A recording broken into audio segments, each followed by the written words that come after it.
नमस्ते, आपके साथ मैं हूं जयप्रकाश शर्मा और आप देख रहे हैं यूपी मांगे उत्तर। जी हां, रात के 8 बज चुके हैं और यूपी मांगे उत्तर लेकर हम हाजिर हो चुके हैं। आज यूपी मांगे उत्तर आपको बता दें, अमरोहा लोकसभा सीट से हम सीधे करेंगे और जो आज महत्वपूर्ण मुद्दा है जिस पर हम चर्चा करेंगे, क्योंकि देश में कल आपको बता दें दूसरे चरण के लिए वोट डाले जाएंगे और उसकी तैयारियां पूरी हो चुकी है। दूसरे चरण की आपको बता दें 88 सीटों पर वोटिंग होगी, लेकिन 8 सीटें हैं यूपी के अंदर जिन पर दूसरे चरण के अंदर, दूसरे फेज के अंदर वोटिंग होगी। जहां से आप यूपी मांगे उत्तर देख रहे हैं, अमरोहा भी उन सीटों में महत्वपूर्ण सीट है। तो आपको बता दें कि कल कई वीआईपी और जो सिने स्टार कह सकते हैं उनकी किस्मत दांव पर है। जैसे अगर हम मथुरा से बात करें हेमा मालिनी, मेरठ से अरुण गोविल की बात करें वो मैदान में, वहीं आपको बता दें गौतम बुद्ध नगर से महेश शर्मा, अमरोहा से दानिश अली जो आपको बता दें पहले बीएसपी के साथ थे लेकिन अब वो कांग्रेस और सपा के उम्मीदवार बन गए। तो कई महत्वपूर्ण चेहरे हैं जिनकी किस्मत दांव पर लगी हुई है। कल दूसरे फेज के लिए वोट डाले जाएंगे, लेकिन हम एक एक सीट का आपको विश्लेषण करेंगे कि इन 8 सीटों पर कौन कितना मजबूत है, क्या समीकरण बन रहे हैं, क्या जातीय समीकरण बन रहे हैं। इन तमाम पहलुओं पर हम चर्चा करेंगे। हमारे साथ तमाम वरिष्ठ पत्रकार जुड़ेंगे, उनसे हम चर्चा करेंगे। लेकिन पहले आप एक रिपोर्ट देखिएगा कैसे तैयारी हो गई है कल के चुनाव के लिए।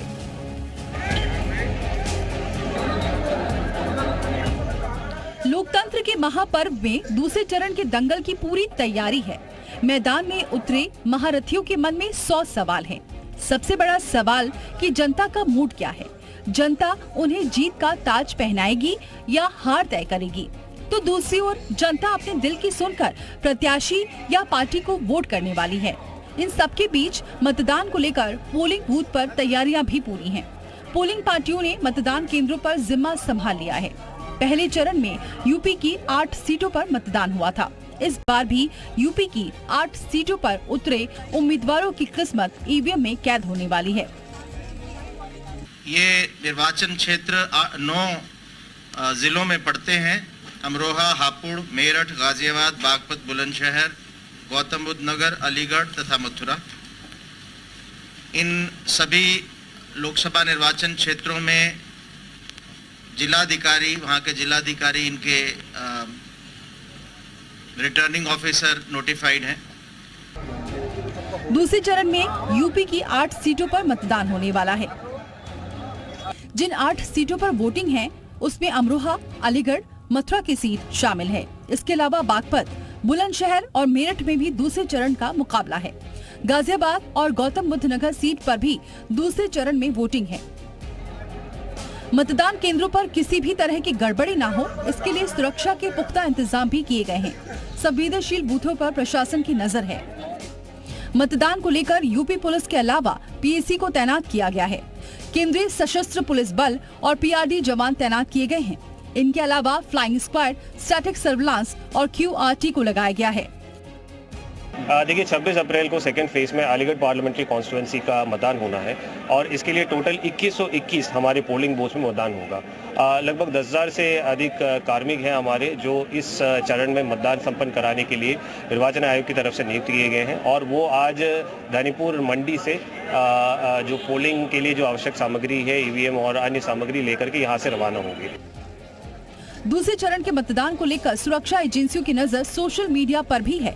साइबर सेल टीम की नजर सोशल मीडिया प्लेटफॉर्म पर रहेगी ताकि किसी भी तरह की अफवाह ना फैलाई जा सके। ब्यूरो रिपोर्ट, जी मीडिया।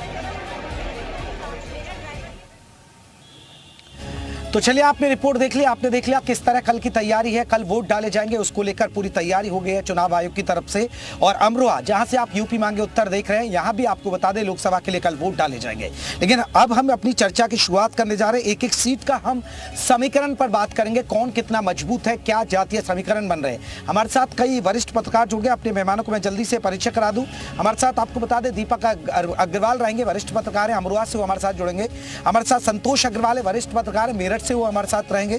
हमारे साथ अनवर बेग है, वरिष्ठ पत्रकार है, वो बागपत से जुड़ेंगे। हमारे साथ रवि अरोड़ा है, वरिष्ठ पत्रकार है, गाजियाबाद से, वो हमारे साथ जुड़ गए। हमारे साथ सभी मेहमान धीरे धीरे करके जुड़ रहे हैं और जो मेहमान जुड़ेंगे उनको हम चर्चा में शामिल करेंगे। सबसे पहले रवि अरोड़ा जी से हम चर्चा की शुरुआत करेंगे। रवि अरोड़ा जी, गाजियाबाद एक बहुत ही महत्वपूर्ण सीट है और चर्चा की शुरुआत इसलिए क्योंकि वीके सिंह यहां से चुनाव लड़े, सांसद बने, लेकिन वीके सिंह को इस बार बीजेपी ने मौका नहीं दिया। चुनाव में नहीं उतारा, कल यहाँ वोट डाले जाएंगे। दिल्ली एनसीआर से लगा हुआ इलाका है। गाजियाबाद को यूपी का गेटवे कहा जाता है सर। गाजियाबाद का क्या सियासी समीकरण नजर आ रहा है और क्या जातीय समीकरण बनता हुआ नजर आ रहा है सर? देखिए, गाजियाबाद लोकसभा क्षेत्र में यहाँ पर ये चौथा मतदान होगा, चौथी बार यहाँ पर होगा जब से ये सीट का गठन हुआ है। और उसमें पहले तीनों बार भारतीय जनता पार्टी यहाँ से जीत के गई है। 2014 में यहाँ वीके सिंह आए थे और उन्होंने यहाँ सभी तमाम प्रत्याशियों की जमानत जब्त करा दी थी। 2019 में भी वीके सिंह 5 लाख से अधिक वोटों से यहाँ जीत कर गए हैं। इस बार भी भाजपा इस सीट पर पूरा जोर लगा रही है और यहाँ पर अपने प्रत्याशी अतुल गर्ग को जिताने के लिए प्रधानमंत्री नरेंद्र मोदी भी रोड शो कर चुके हैं। 4 बार यहाँ मुख्यमंत्री योगी आ चुके हैं, रक्षा मंत्री राजनाथ सिंह यहाँ पर आ चुके हैं, उत्तराखंड के मुख्यमंत्री धामी यहाँ पर सभा कर चुके हैं। तमाम तरह के यहाँ पे भाजपा की ओर से यहाँ प्रयास किए जा रहे हैं, लेकिन विपक्ष की ओर से प्रयास काफी कम दिखाई दे रहे हैं यहाँ पर। अब रहा सवाल जातीय समीकरण का, तो यहाँ पर ये ठाकुर मानी जाती रही है, लेकिन इस बार भारतीय जनता पार्टी ने ठाकुर के बजाय वैश्य प्रत्याशी उतारा है। इसको लेकर तमाम तरह की यहाँ पर बातें की जा रही थी, लेकिन काफी हद तक चीजें मुझे लगता है भाजपा ने सुलझा ली हैं। अब सबसे बड़ा मुद्दा इस सीट पर रह जाएगा वो ये है कि मतदान का प्रतिशत क्या रहेगा। देखिए, इस सीट पर जो अभी तक दिख रहा है नहीं, लेकिन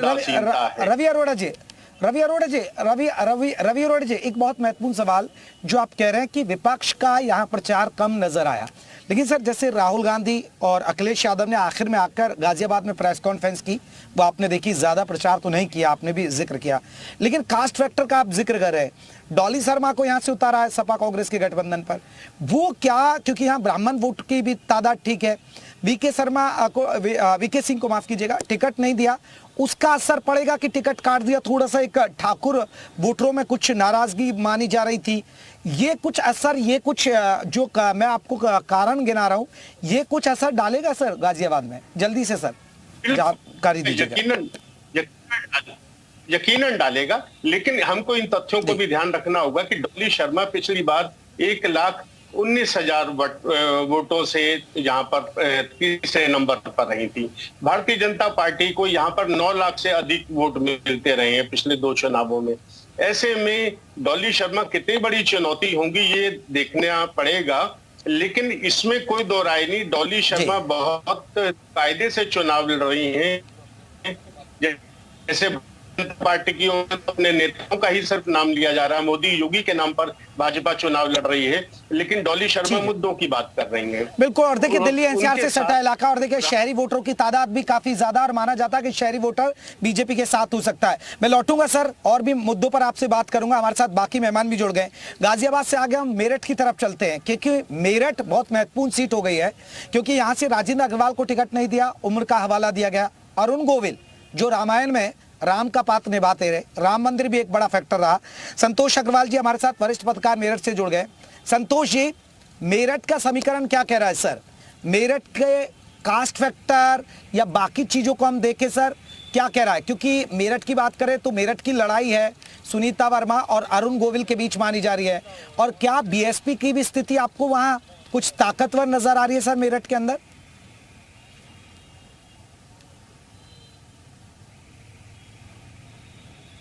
संतोष जी,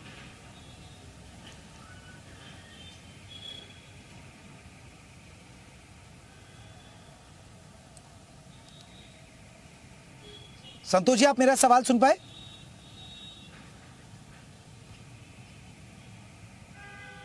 चले मैं दीपक अग्रवाल जी हमारे साथ वरिष्ठ पत्रकार हैं अमरोहा, जहां से आप यूपी मांगे उत्तर देख रहे हैं। अब अमरोहा के बारे में बात कर लेते हैं।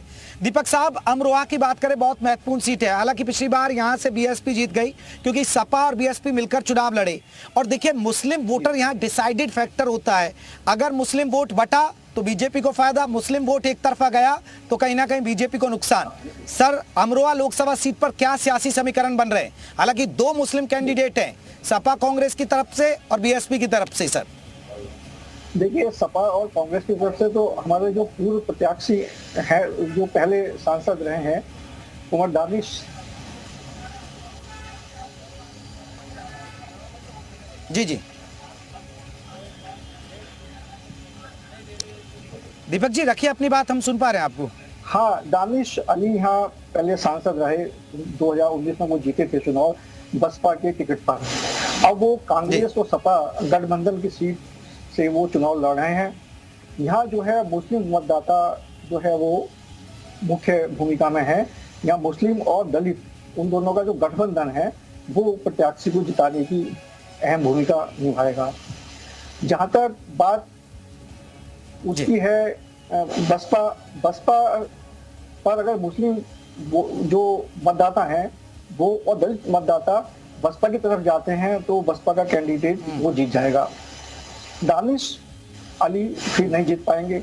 अगर दानिश की तरफ मुसलमान चले जाते हैं तब ऐसी स्थिति बनेगी कि यहाँ समीकरण ये बनेगी कि फिर दलित और मुस्लिम जो है बढ़ जाएगा। जब वो बढ़ जाएगा तो कंवर सिंह तंवर जो भाजपा के प्रत्याशी हैं वो जीत जाएंगे।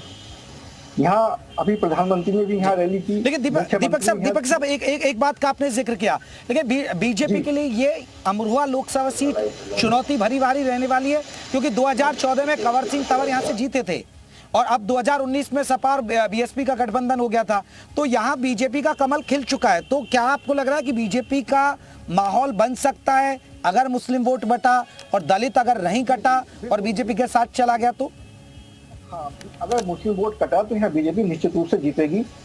और मुस्लिमों में भी बहुत ज्यादा विरोध भाजपा को लेकर नहीं है। मेरी कुछ लोगों से बात हुई तो वो भाजपा ने जो सरकार ने जो काम किया है सबका साथ सबका विकास, उसका प्रभाव कहीं ना कहीं नजर आता है।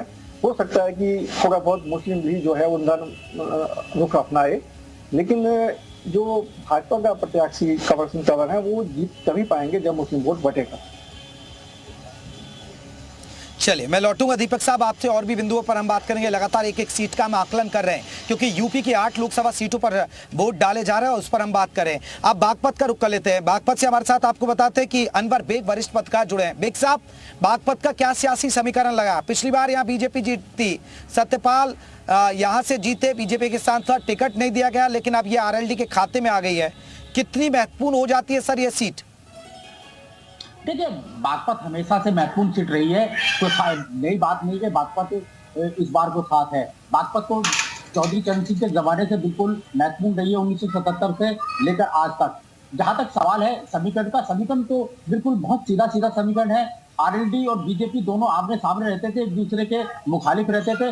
उसके बावजूद भी 2014 और 2019 में बीजेपी ने यहाँ विनिंग की है और आरएलडी दूसरे नंबर पर रही है। इस बार दोनों ने गठबंधन कर दिया है। बिल्कुल साफ हालात से नजर आ रहे हैं। इंडिया और एनडीए गठबंधन के बीच जो है आमने सामने है। इंडिया गठबंधन जो है वो मुझे अभी उस हालात में नजर नहीं आ रहा क्योंकि पूरा कैंपेन गुजर गया। कल मतदान होगा। मतदान होने के बावजूद भी कोई बड़ा नेता बागपत में इंडिया गठबंधन की तरफ से प्रचार में भी नहीं आया। जबकि दूसरी तरफ आप देखें, एनडीए गठबंधन से 3 बार मुख्यमंत्री बागपत में आते हैं और एड्रेस करते हैं, अपनी मजबूत सुदृढ़ कानून व्यवस्था की बात करते हैं, प्रधानमंत्री के विजन की बात करते हैं, तमाम तरीके से लोगों के सामने अपना विजन रखते हैं। लेकिन इंडिया गठबंधन की बात करें, चूंकि गठबंधन इंडिया का गठबंधन की तरफ से बड़ा प्रयास होना चाहिए था बागपत में, चूंकि बागपत में आरएलडी और बीजेपी एक दूसरे के मुखालिफ थे, दोनों एक साथ। बिग साहब एक चूंकि ये जाट बेल्ट माना जाता है, बागपत को जाट बाहुल्य क्षेत्र माना जाता है। आपको लग रहा है कि आरएलडी और बीजेपी के साथ आने से अब जाट एकजुट जाएगा बीजेपी के पास? क्योंकि देखिए बागपत वो जगह है, चौधरी चरण सिंह के महत्वपूर्ण जगह है, अजीत सिंह यहाँ से चुनाव लड़े हैं, तो आपको लग रहा है कि जाट बटेगा नहीं, एक तरफा बीजेपी और आरएलडी के साथ खड़ा हो जाएगा बागपत में? देखिए, अभी मेरा जो अनुभव है वो तो यही लगता है कि आरएलडी और बीजेपी के गठबंधन होने के बाद जाट जो है वो बिल्कुल एकजुट होकर चला जाएगा। और मैं आपको एक चीज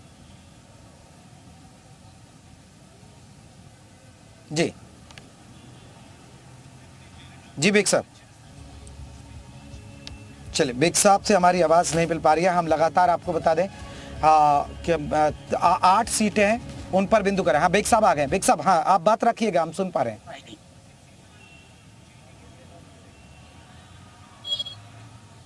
जी अनवर बेग जी, हम सुन रहे हैं आपको, रखिएगा अपनी बात। हम जाट वोटरों की बात कर रहे थे अनवर बेग साहब, क्या जाट वोट बागपत में बटेगा या एक तरफा आरएलडी और बीजेपी के साथ आने से बीजेपी को मिल जाएगा?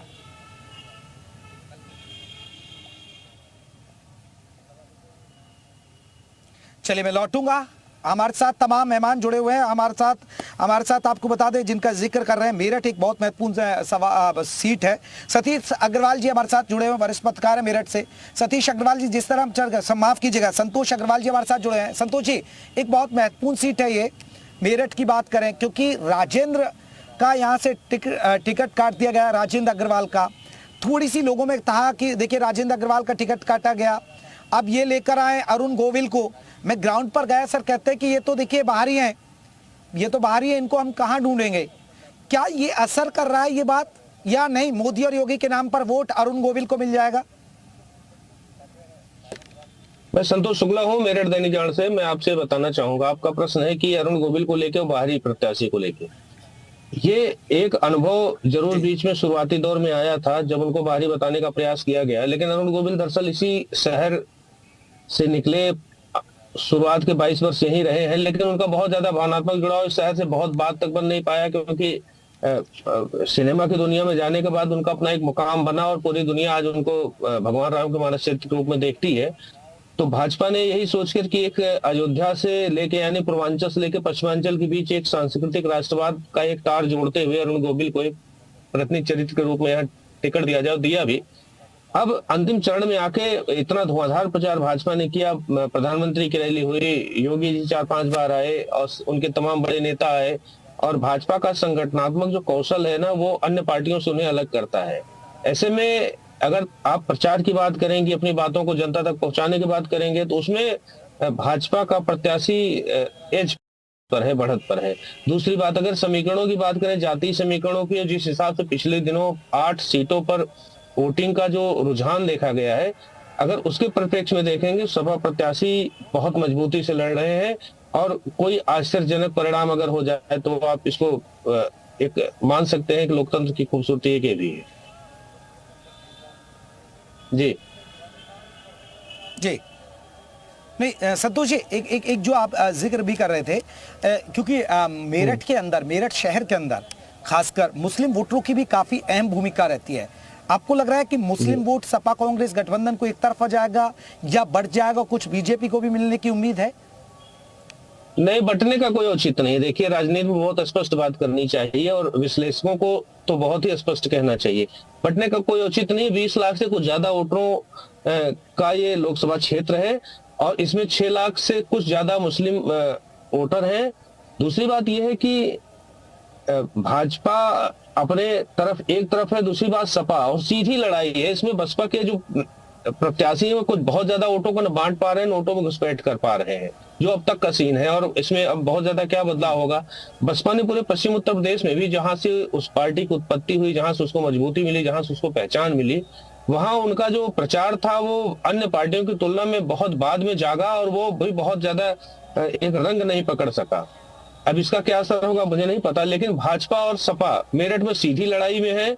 सपा के साथ लाभ देने वाली बात यह है कि सपा का प्रत्याशी खुलकर निकलता है और बहुत अच्छी संख्या में मतदान करता है, जो लोकतंत्र के लिए बहुत ही अच्छा संकेत है। भाजपा का जो वोटर है ये माना जाता है कि वो थोड़ा सा निकलने में आलस्य करता है और भाजपा को जब भी कभी मुश्किलात का सामना करना पड़ा उसकी मुख्य वजह ये रही कि उसका वोटर निकलने में नाकामयाब रहा है। चलिए मैं लौटूंगा, हमारे साथ लगातार मेहमान जुड़े हुए हैं।